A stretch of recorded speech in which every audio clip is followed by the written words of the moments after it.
Hello guys, അപ്പം നമ്മൾ ഷോർട്സിൽ പറഞ്ഞ പോലെ തന്നെ ഒരൊറ്റ ബാർ സോപ്പ് വെച്ചിട്ട് എങ്ങനെയാണ് നമുക്ക് 3 വലിയ ഡബ്ബി ബോഡി വാഷ് ഉണ്ടാക്കുകയെന്ന് ഇന്ന് നോക്കാം. ഞാൻ ഇവിടെ TFM കൂടിയ ഒരു സോപ്പാണ് കേട്ടോ എടുത്തിട്ടുള്ളത്. അതാണ് ബോഡിക്ക് അല്ലെങ്കിൽ നല്ലതെന്നാണ് ഞാൻ കേട്ടിട്ടുള്ളത്. ആദ്യം നമ്മൾ ഇതുപോലെ ഒരു ഗ്രേറ്റർ വെച്ച് ഫുൾ സോപ്പിനെ നമ്മൾ നന്നായിട്ട് ഗ്രേറ്റ് ചെയ്തെടുക്കണം കേട്ടോ.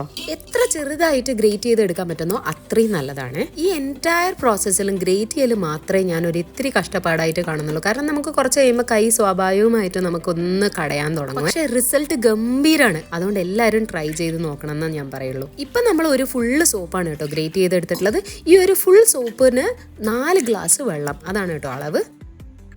വെള്ളം ഒഴിച്ച് കഴിഞ്ഞാൽ നമുക്ക് സ്റ്റൗവിൽ വെച്ച് നമുക്ക് ചൂടാക്കി എടുക്കാം കേട്ടോ. ചൂടാക്കുമ്പോൾ ഒരുപാട് ഹൈ ഫ്ലെയിമിൽ ഇടാണ്ടിരിക്കാൻ നോക്കണേ. ഒരു മീഡിയം ഫ്ലെയിം മതിയാവും. നമ്മൾ നന്നായിട്ട് കണ്ടിന്യൂസ് ആയിട്ട് ഇളക്കി കൊടുക്കുന്നുണ്ടെങ്കിൽ മീഡിയം ഫ്ലെയിം അല്ലെങ്കിൽ ലോ ഫ്ലെയിം.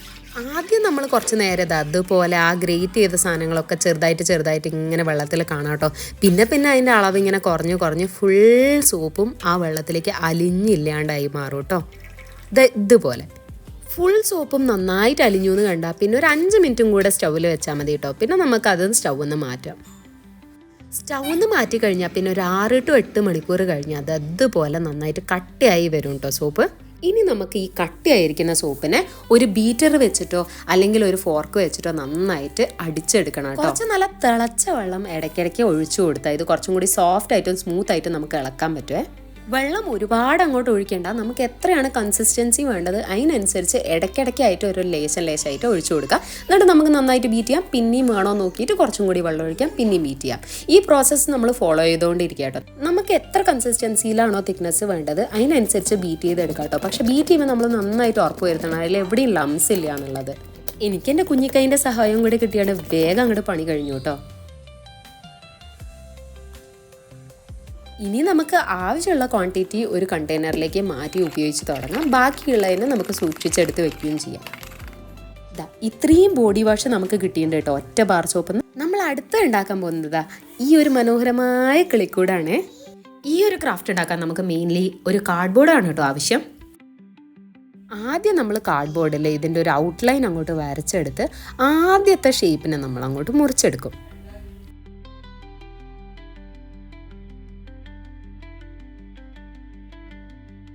ഇനി ഈ മുറിച്ച കാർഡ്ബോർഡ് ഒരു വേറെ കാർഡ്ബോർഡിൻ്റെ മുകളിൽ പ്ലേസ് ചെയ്ത് അതിൻ്റെ ഷേപ്പ് അങ്ങോട്ട് ട്രേസ് ചെയ്തിട്ട് അതിൽ നിന്ന് ഒരു 2-3 ഇഞ്ച് ഇങ്ങോട്ടേക്ക് വിട്ടിട്ട് വേണം നമ്മൾ അടുത്ത ഷേപ്പ് വരച്ചു കൊടുക്കാൻ. എന്നിട്ട് നമ്മൾ അതിനെയും കട്ട് ചെയ്തെടുക്കും. ഇങ്ങനെ നമ്മളൊരു 3 പ്രാവശ്യം സെയിം പ്രോസസ്സ് ഫോളോ ചെയ്യണം കേട്ടോ.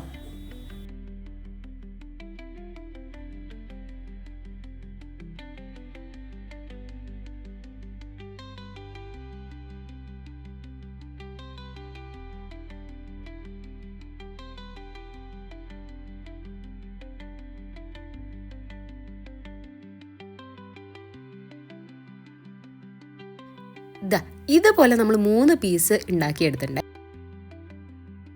ഇനി ലാസ്റ്റ് പീസിന് വേണ്ടിയിട്ട് നമ്മളിത് അതുപോലെ വരച്ചെടുത്ത് അതിൻ്റെ ഉള്ളിലും കൂടി ഒരു ചെറിയ അതേ ആകൃതിയിൽ വരച്ചെടുത്ത് അതിനെ നമ്മളൊരു കട്ടർ വെച്ചിട്ട് വേണം മുറിച്ചെടുക്കാൻ കേട്ടോ.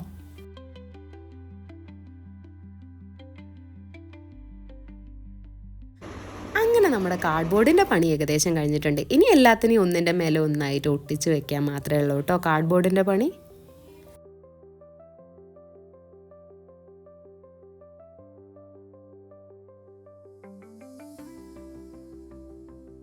അടുത്ത് നമ്മൾ കിളീനെ ഉണ്ടാക്കാൻ പോവുകയാണെ. അതിന് വേണ്ടി 2 കളറിൽ സ്ട്രിപ്പ് ഓഫ് പേപ്പേഴ്സ് എടുക്കുക. എന്നിട്ട് ഇത് അതുപോലെ കാണുന്ന പോലെ നമ്മളിത് ആ പേപ്പറിനെ അങ്ങോട്ട് മടക്കി എടുക്കണം കേട്ടോ. എന്നിട്ട് അതിൻ്റെ ആകൃതിയിൽ അങ്ങോട്ട് മുറിച്ചും കൂടി എടുക്കണം. പിന്നെ ഒരു കണ്ണും കൊക്കും ഒക്കെ വരച്ചു കൊടുത്താൽ കിളിക്കുഞ്ഞും അമ്മ കിളിയും റെഡിയായേ.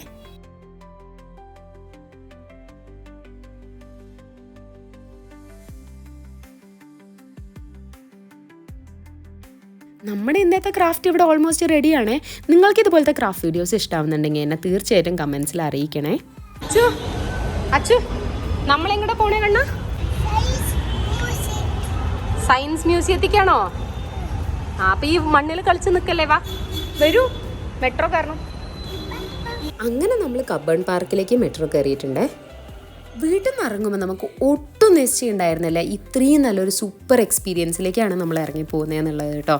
നിങ്ങൾ ആരെങ്കിലും ബാംഗ്ലൂരിൽ നിന്ന് ഇത് കാണുന്നവരുണ്ടെങ്കിൽ ഈ ഒരു സ്ഥലം മസ്റ്റ് വിസിറ്റ് ആണ്. കബ്ബൺ പാർക്കിനെ ചുറ്റിപ്പറ്റി ഒരുപാട് എക്സ്പീരിയൻസ് ചെയ്യാൻ പറ്റുന്ന സ്ഥലങ്ങളുണ്ട്.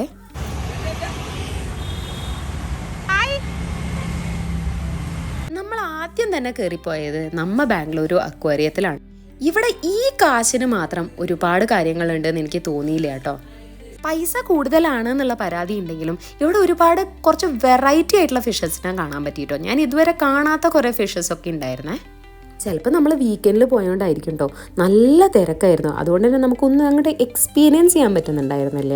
അങ്ങനെ നോക്കുമ്പോൾ എനിക്ക് ഈ പൈസ നല്ലോണം കൂടുതലായിട്ട് തോന്നിയതായിരിക്കും കേട്ടോ. ചിലപ്പോൾ ഞാൻ എൻജോയ് ചെയ്തില്ലെങ്കിൽ എന്ത്, നമ്മുടെ അച്ചു സാറ് നന്നായിട്ട് എൻജോയ് ചെയ്യായിരുന്നു കേട്ടോ. എല്ലാത്തിനെയും അടുത്തുനിന്ന് ഇങ്ങനെ കാണുമായിരുന്നു അവൻ. ഈ ഒരു ജെല്ലി ഫിഷ് എക്സ്പീരിയൻസ് എൻ്റെ ജീവിതത്തിൽ ആദ്യമായിട്ടാണ് കേട്ടോ. ഞാൻ ഇതുവരെ ഒരു അക്വേറിയത്തിലും ജെല്ലി ഫിഷിനെ വെച്ചിട്ട് കണ്ടിട്ടില്ല.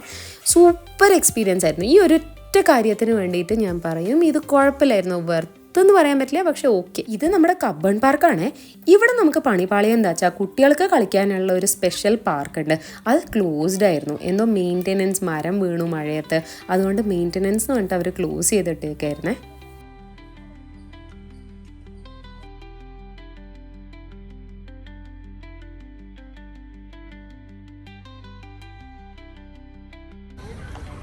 ക്ഷീണിച്ചു വേണ്ട.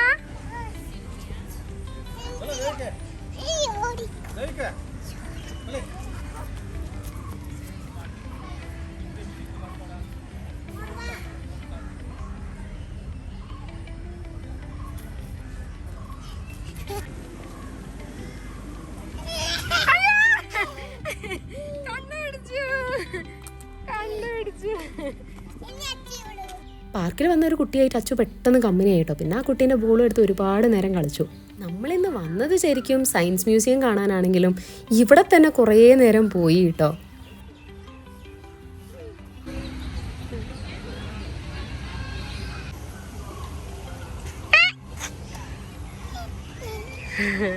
പിടിക്കാനും പിടിക്കാനും പിടിക്കാനും.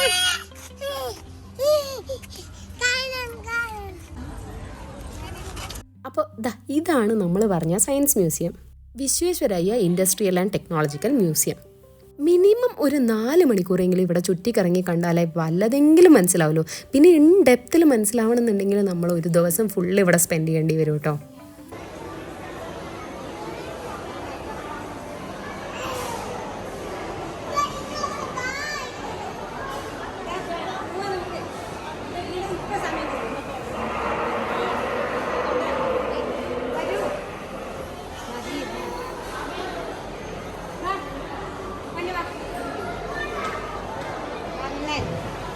അച്ചുവിന് ഏറ്റവും കൂടുതൽ ഇഷ്ടമായതും കൗതുകം തോന്നിയതും ഈ ഡിനോസറാട്ടോ.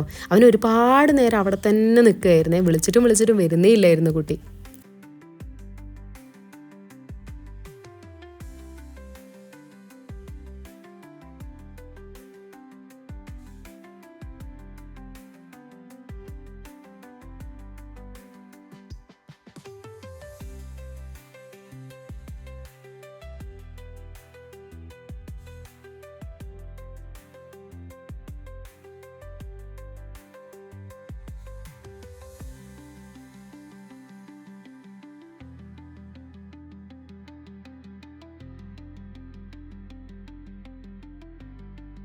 പിന്നെ എനിക്ക് ഏറ്റവും കൂടുതൽ കൗതുകം തോന്നിയത് ഈ റൈറ്റ് ബ്രദേഴ്സിൻ്റെ എയ്റോപ്ലെയിൻ ആണ് കേട്ടോ.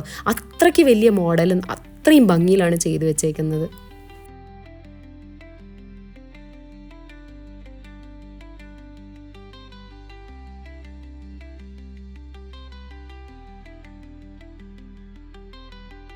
ഒരു ഡാമിൽ നിന്ന് എങ്ങനെയാണ് ഇലക്ട്രിസിറ്റി ജനറേറ്റ് ചെയ്യുന്നത് എന്നുള്ളതിൻ്റെ ഒരു റിയൽ ടൈം മെഷീനറി മോഡലാണ് കേട്ടോ ഇവിടെ വെച്ചിട്ടുള്ളത്.